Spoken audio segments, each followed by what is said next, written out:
bendiga nuevamente, ¿verdad? Gracias por estar en sintonía otra vez, donde miércoles tras miércoles estamos trayendo entrevistas cristianas y este es tu programa Todo Obra para Bien, donde hoy, ¿verdad? Tenemos una entrevista demasiado especial, donde tengo una entrevista donde la vamos a hacer diferente, because this interview we're gonna do it in English. We're gonna interview my dear friend Joey Quiñones, which I want Joey to say some words to the public right now. Hi, my name is Joey, and I'm grateful that I'm here with my brother Chris, and I appreciate this time, and I hope whatever I say, whatever God comes to mind, will bless your lives at this moment. Thank you, Joey, for taking the opportunity to be here, taking your time to be here. Joey, how old are you, Joey? Well, I'm 18 right now. 18. And for how long have you been serving the Lord? I've been serving the Lord for all my life. Your life. Has it been easy? Nope, it has not been an easy life at all. Cause me myself, I got to know the Lord when I was 16 years old. So between that age, from when I was born to 16, well, almost 18, almost around there, 16, 18, and I did a lot of, horrible stuff, which, I wasn't in Christ. Then after I met Christ, I, start doing, I'm like, wow, I didn't know Him before. And we know that some youth right now, right? There's two types of youths right now. There are the ones that has been raised in church, and then they go away after they go 18. They go like, I don't want to be in church no more. I hate this. I hate all the strict rules and that.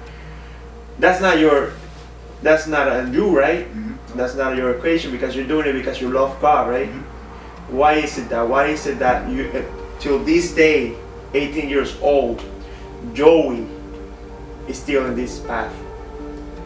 Well, like I said, I've been in the same church, in the same gospel all my life. Yes, there has been difficult moments in my life where it hasn't been easy, and it was just sometimes in some parts of my moments of my life where I just didn't want to be in church, where I was there, I was at the church, I was sitting in the seat, and I just didn't receive anything. And after that, I just went home and just nothing happened. But then there comes a time where God has something for you, but His timing is perfect, and His timing is whenever it happens. You understand me? And it was just at the came a time where, how I'm 18 right now, I just graduated from high school a year ago, and it was actually my junior year, end of sophomore, beginning and on from junior year is where I really made that commitment to really know God. So it's been a few years where I've actually stood my ground and say I have to serve God from what has given to me, what God has given to me. I have to serve God. How did that happen? How did you get to that conclusion to yourself? Because you're saying it because you did it. You wanted to do that. Why? What convicted you to do that? Take that decision in your life. For me to take that decision in my life, well, for me, all my life, since I was in 3rd grade, I love music. I love playing music. I love anything music related. And my freshman year, when I was about 16 around there, 15, 16, is where my church has first installed a drum set. And then the pastor at that time, he didn't know who was interested in playing the drum set, and then my parents and some others as well from the church, from the congregation, said that I play drums and I play percussion in general. And then the pastor was like, all right, Joey, we're gonna have you as musician, as playing the drum set. And then from that point on, I had a little spark saying that, like, okay, this is the beginning of what God intends me to do. But I haven't had that impact of where, okay, I need to be straight with God. So from that point, from freshman year, I had that little spark of saying, okay, there we go. So once they give you that opportunity, right? Because before that, you wasn't taking like, no parts or nothing like that. Not like that, no. So after they give you this opportunity to become something that you like, because to be a drummer is because you was playing before. How do you learn to play drums? I've been playing here and there in school, but drum set in general, I've technically taught myself how to play the drum set, and from this day on, I'm still learning. I'm not perfect, but I'm still learning from it. So in church, God's so beautiful, because He knows how to call your attention, because He knows that Joey likes music, but Joey needs a motivation to seek more God, like a responsibility. So God says, okay, I got it. So the pastor needed a brand new drum set. Says, who's gonna play? We got nobody. Says, we got one. It's Joey. And you start taking that opportunity, and you say, oh, I need to get right with God now. That's so awesome, man. That is really awesome. How's that right now? How's that experience for you right now? Well, for the And after that, have you grown in other areas or? Well, obviously for the glory of God, I've improved myself. God has given me the opportunity to improve my ability to play, and also give me the opportunity to also play at other churches as well, for them to invite me, and also some of the musicians that is with me in the same church as well. We all play together because the churches invite me, and those times is where I love the most. I'm not saying that like I don't love playing at my own church. It's just being able to play for God is something I don't want to change. So Joey, there's some people, right? There's some youth, like I was telling you before, that when they hit 18, they want to go out. They want to try the world. They're like, I need to try the world. I need a testimony to get. What can you say to those kids, to those youth that are thinking like that right now? They're Christians right now. They go to church, but it's like you, they need a spark. So what can you tell them from your experience, from what you happened? From like I said before, God's timing is always perfect. There are definitely moments where us humans, we fail God. Where we get to our lowest point and just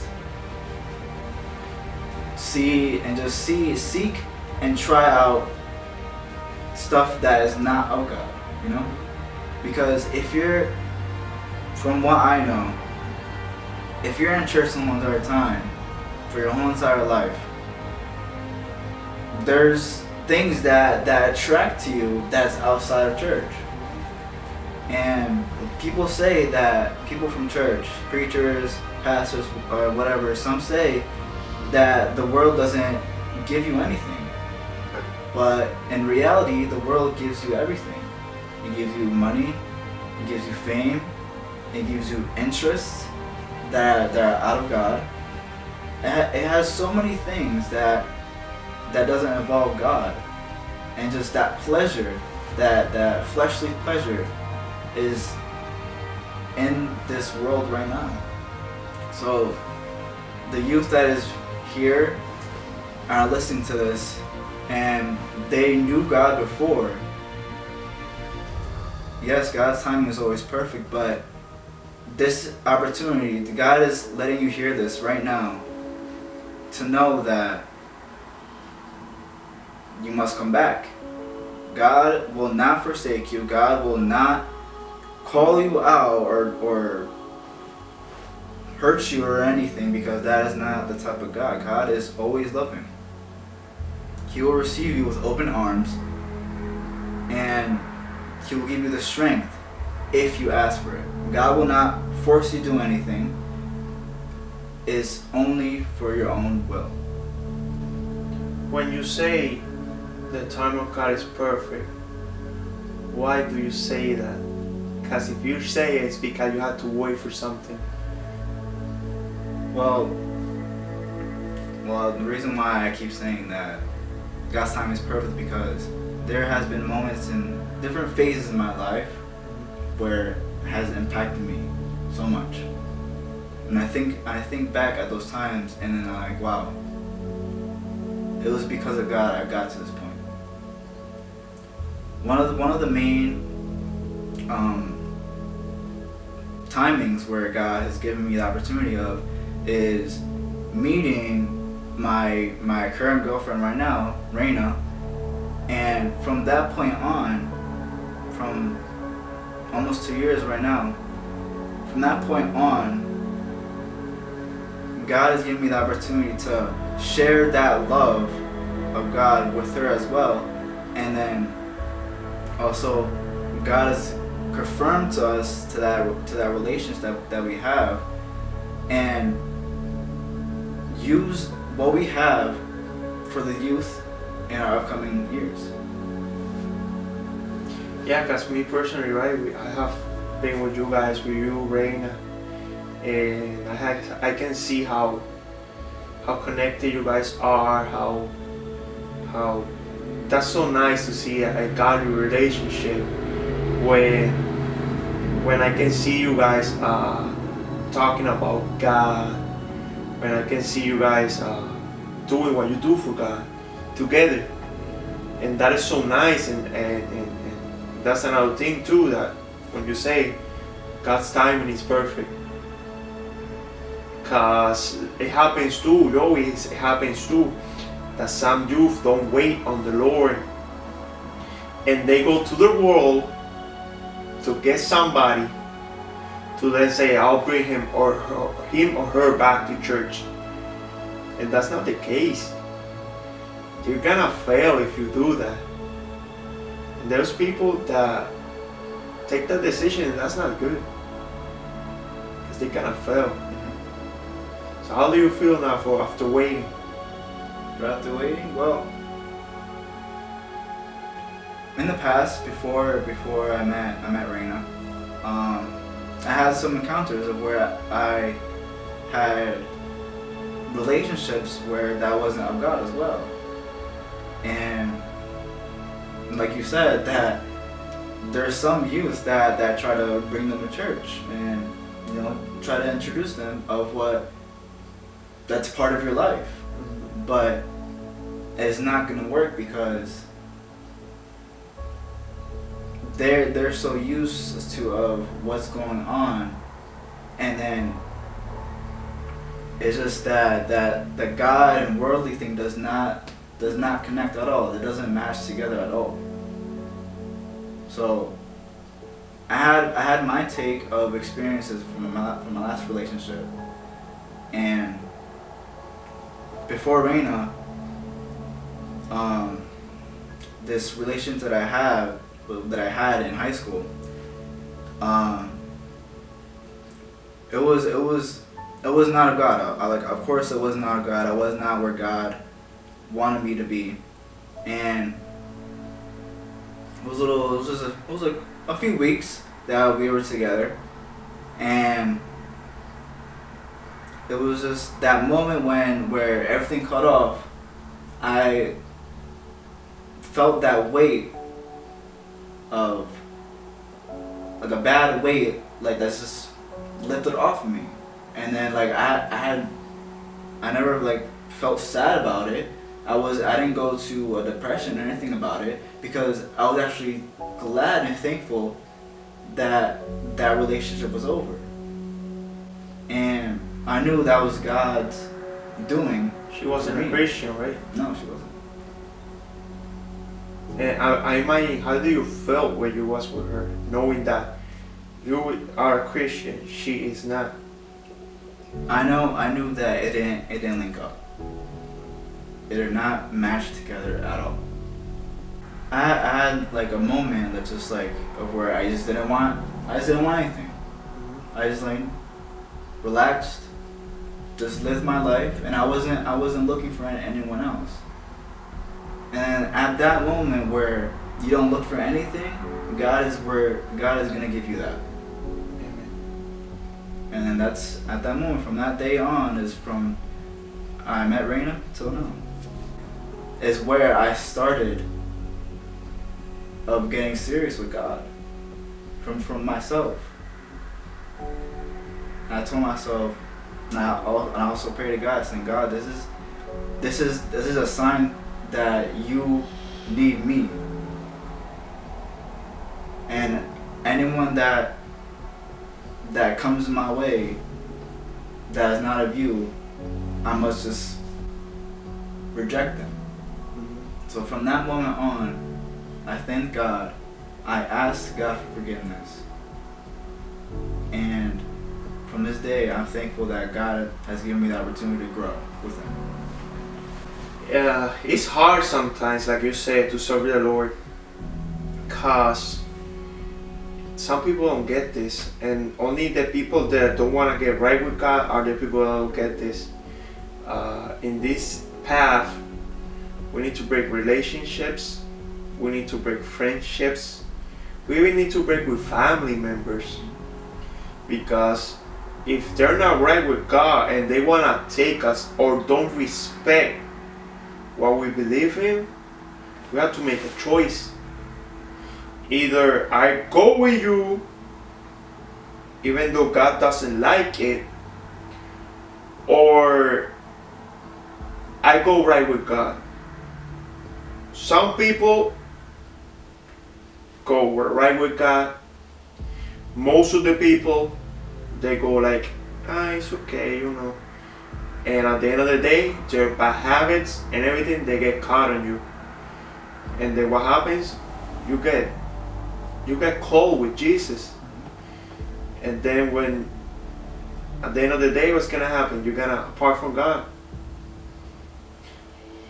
And that's good that you took that decision to get right with God and to stay firm and to stay. And like you say, nowadays, I'm one of those guys that have invited you to my church to play the drums in a couple of bands. Because I saw your talent, I was like, whoa, I need a drummer. And I said, who am I gonna call? Oh wait, I know who am I gonna call. Joey.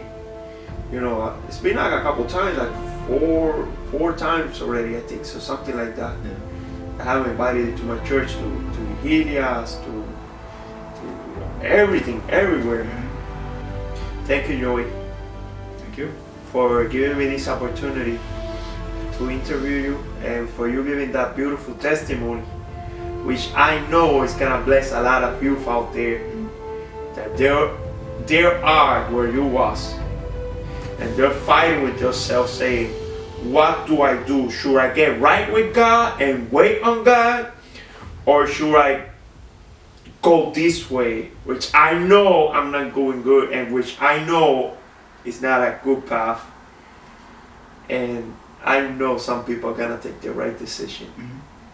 So thank you for sharing this beautiful testimony with all of us. Thankful to be here. Thank you.